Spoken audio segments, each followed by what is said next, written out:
this. So, alright. Just to give you guys context really quick, I literally gave like a 15-minute review on this episode and it didn't record. So I'm going to see if I can still keep the same exact nuance and play-by-play as best as I can. But I'm going to tell you guys up front, this episode was phenomenal. I loved every single second of it, bro. So the name of this episode was Prince of HE Double Hockey Sticks. You get to understand that this is episode 41, but this is also episode 17 of War of the Underworld for Sword Online Alicization. And you get a really interesting arc when it comes to Pooh. You knew from the last episode that this was gonna be very dark. Just the way that things left off, and you like he's going for Kitty. I was like, I don't know where it's gonna go, but I had no idea that it was gonna go to these lengths. And I'll tell you why. I'll try to break it down as best I can and still keep the same exact zeal because, bruh, I wish you guys would have seen my very first review because I was going very passionately on this. And I'm going to try to do the same exact thing and try to break it down. But taking a character like Pooh, where you understand where he came from, why he is where he is, what motivates him, what puts him in this kind of like resonant state that he is, and why he has such a dark influence as well. You understand it. You really do get it.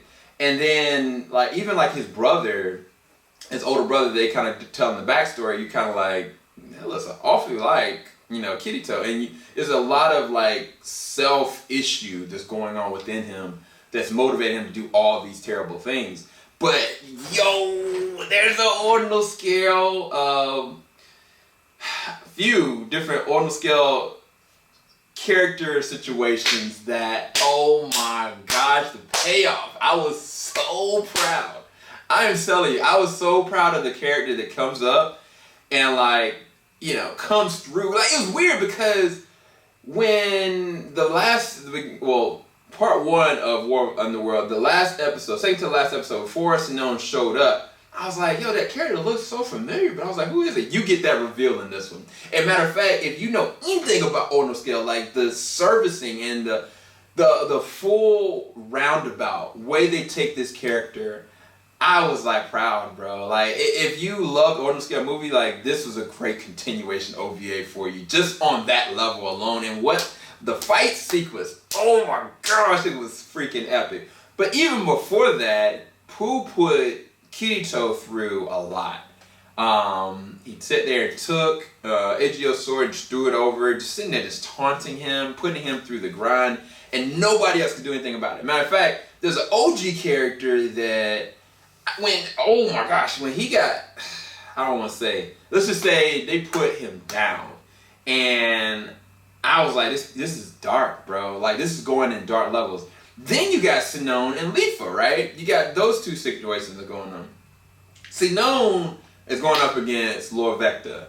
And, like, those fights... Sinone's fight, first off, when she's shooting her sniper rifle, in the very beginning stages of that fight, her leg just goes.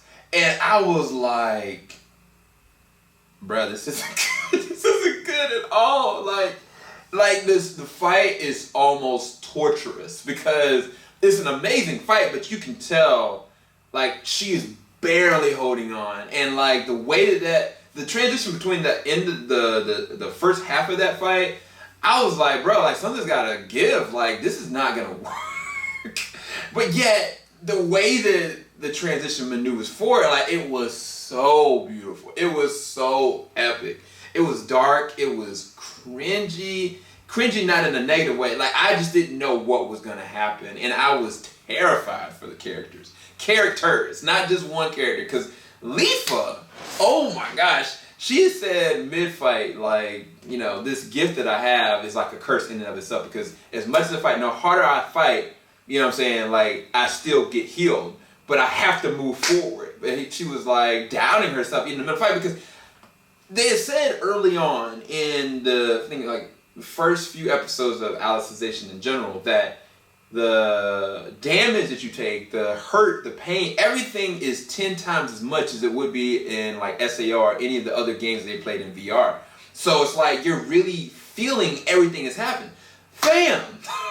Yo, like, what Leafa was going through, bro, like, Leafa has been going through it, fam. And, like, when she got a freaking spear to the eye, I was like, oh my goodness. Like, I was like, oh my gosh, I really couldn't. And like, she was like trying to push through, and I was like, fam, something's gotta give, because one biggest thing, and I brought this up in the first time I tried to review this, is psychologically, just thinking from the amount of time that Leafa's gotten into this game to the point that she is at right now, how do you come out of this emotionally intact?